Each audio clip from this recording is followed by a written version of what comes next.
ओम श्री गणेशाय नमः। श्री दुर्गाय नमः। सर्वमंगल मांगल्ये शिव सर्वार्थ साधिके शरण्ये त्र्यंबके गौरी नारायणी नमस्तुते। श्री दुर्गा सप्तशती के तीसरे अध्याय में सेनापतियों सहित महिषासुर के वध के बारे में बताया गया है, तो ध्यान से सुने। जगदम्बा के श्री अंगों की चमक उदय काल के हजारों सूर्य के समान है। वह लाल रंग की रेशमी साड़ी पहने हुए हैं। उनके गले में मुंडमाला शोभायमान है। दोनों स्तनों पर लाल चंदन का लेप लगा हुआ है। वे अपने कर कमलों में जप मालिका, विद्या, अभय और वर नामक मुद्राएं धारण किए हुए हैं। 3 नेत्रों से सुशोभित मुख कमल की भारी शोभा हो रही है। उनके मस्तक पर चंद्रमा के साथ ही रत्न जटित मुकुट बंधा है और वे कमल के आसन पर विराजमान है। ऐसी देवी को मैं भक्ति पूर्वक प्रणाम करता हूँ। ऋषि बोले, असुरों की सेना को इस प्रकार तहस नहस होते देख महादैत्य सेनापति चिक्षुर क्रोध में भरकर अंबिका देवी के ऊपर इस प्रकार वाणों की बौछार करने लगा, जैसे बादल मेरुगिरी शिखर पर पानी की धारा बरसा रहा हो। तब देवी ने अपने वाणों से उसके वाण समूह को अनायास ही काटकर उसके घोड़ों और सारथी को भी मार डाला। साथ ही उसके धनुष तथा अत्यंत ऊंची ध्वजा को भी तत्काल काट गिराया। धनुष कट जाने पर उसके अंगों को अपने वाणों से बींध डाला। धनुष, रथ, घोड़े और सारथी के नष्ट हो जाने पर वह असुर ढाल और तलवार लेकर देवी की ओर दौड़ा। उसने तेज धार वाली तलवार से सिंह के मस्तक पर चोट करके देवी की भी बाईं भुजा में बड़े वेग से प्रहार किया, लेकिन देवी की बाजू पर पहुंचते ही वह तलवार खंड खंड होकर गिर गई। फिर राक्षस ने क्रोध करके अपने हाथों से भगवती भद्रकाली के ऊपर शूल चलाया। वह शूल आकाश से गिरते हुए सूर्यमंडल की भांति अपने तेज से चमक उठा। उस शूल को अपनी ओर आते देख देवी ने भी शूल का प्रहार किया। उससे राक्षस के शूल के सैकड़ों टुकड़े हो गए। साथ ही महादैत्य चिक्षुर भी मारा गया। महादैत्य चिक्षुर के मारे जाने पर चामर असुर हाथी पर चढ़ आया। उसने भी देवी के ऊपर शक्ति का प्रहार किया, किंतु जगदम्बा ने उसे अपने हुंकार से ही आहत एवं निष्प्रभ पर तत्काल पृथ्वी पर गिरा दिया। शक्ति को टूटा देख चामर बड़ा क्रोधित हुआ। अब उसने शूल चलाया, लेकिन देवी ने उसको भी टुकड़े टुकड़े कर दिया। इतने में ही देवी का सिंह उछलकर हाथी के मस्तक पर चढ़ बैठा और उस दैत्य के साथ खूब जोर का बाहु युद्ध होने लगा। वे दोनों लड़ते लड़ते हाथी से पृथ्वी पर आ गए और भयंकर युद्ध करते रहे।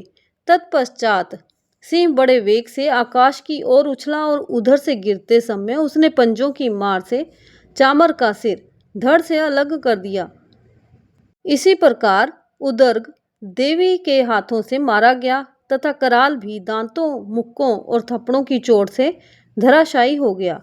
क्रोध से भरी हुई देवी ने गदा की चोट से उद्दत का कचूमर भी निकाल डाला। इसी तरह देवी ने एक एक करके कई दैत्यों को मार डाला। महिषासुर ने जब अपनी सेना का सर्वनाश होते देखा तो भैंसे का रूप धारण करके देवी के गणों को त्रास देना आरंभ किया। किन्हीं किन्हीं को पूंछ से चोट पहुंचाकर, कुछ को सींगों से विदीर्ण करके और कुछ को वेग से, किन्हीं को भीषण नाद से धराशायी कर दिया। इस तरह वह आगे बढ़ता हुआ महादेवी के सिंह को मारने के लिए झपटा। इससे जगदम्बा को बड़ा क्रोध आया। उधर महापराक्रमी महिषासुर भी क्रोध में भरकर धरती को खुरों से खोदने लगा तथा अपने सींगों से ऊंचे ऊंचे पर्वतों को उठाकर फेंकने और गरजने लगा। उसके वेग से चक्कर देने के कारण पृथ्वी क्षुब्ध होकर फटने लगी। उसकी पूंछ से टकराकर समुद्र सब ओर से धरती को डुबोने लगा। हिलते हुए सींगों के प्रहार से विदीर्ण होकर बादलों के टुकड़े टुकड़े हो गए। उसके श्वास की प्रचंड वायु के वेग से उड़े सैकड़ों पर्वत आकाश से गिरने लगे। इस प्रकार क्रोध में भरे हुए उस महादैत्य को अपनी ओर आते हुए देख चंडिका ने उसका वध करने के लिए महान क्रोध किया। उन्होंने पाश फेंककर उस महान दैत्य को बांध लिया। बंध जाने पर उसने भैंसे का रूप छोड़ दिया और तत्काल सिंह के रूप में प्रकट हो गया। उस अवस्था में जगदम्बा ज्यों ही उसका मस्तक काटने को उद्यत हुई, त्यों ही वे तलवार हाथ में लिए पुरुष के रूप में दिखाई देने लगा। तब देवी ने तुरंत ही बाणों की वर्षा करके ढाल और तलवार के साथ उस पुरुष को भी बींध डाला। इतने में ही उसने महान गजराज का रूप बना लिया तथा अपनी सूंड से देवी के विशाल सिंह को खींचने लगा। खींचते समय देवी ने तलवार से उसकी सूंड काट डाली। तब उस महादैत्य ने पुनः भैंसे का शरीर बना लिया और पहले के ही भांति जड़ चेतन सब प्राणियों सहित तीनों लोकों को व्याकुल करने लगा। तब क्रोध से भरी हुई जगन माता चंडिका बारंबार उत्तम मधु का पान करने और लाल आंखें करके हंसने लगी। उधर वह बल और पराक्रम के मद में उन्मत्त हुआ राक्षस अपने सींगों से चंडी के ऊपर पर्वतों को फेंकने लगा। देवी ने उन पर्वतों को चूर्ण कर दिया और बोली, ओ मूर्ख, मैं जब तक मधु पीती हूँ तब तक तू क्षण भर के लिए खूब गर्ज ले। मेरे हाथ से यही तेरी मृत्यु हो जाने पर अब शीघ्र ही देवता भी गर्जना करेंगे। ऋषि बोले। इतना कहकर देवी उछली और उस महादैत्य के ऊपर चढ़ गई। फिर पैर से उसे दबाकर उन्होंने शूल से उसके कंठ में आघात किया। उनके पैर से दबा होने पर भी महिषासुर अपने मुख से दूसरे रूप में बाहर होने लगा। अभी आधे शरीर से ही वह बाहर निकलने पाया था। देवी ने अपने प्रभाव से उसे रोक दिया। आधा निकला होने पर भी वह महादैत्य देवी से युद्ध करने लगा। तब देवी ने बहुत बड़ी तलवार से उसका मस्तक काट गिराया। फिर तो हाहाकार करती हुई दैत्यों की सारी सेना भाग गई तथा संपूर्ण देवता अत्यंत प्रसन्न हो गए।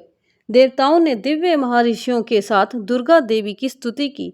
गंधर्व राज गान करने लगे तथा अप्सराएं नृत्य करने लगी। इति महिषासुर वध नामक तीसरा अध्याय संपूर्णम। बोलो जयकारा शेरा वाली दा, बोल साचे दरबार की जय। सच्चियां जोतां वाली माता जी तुहाडी सदा ही जय।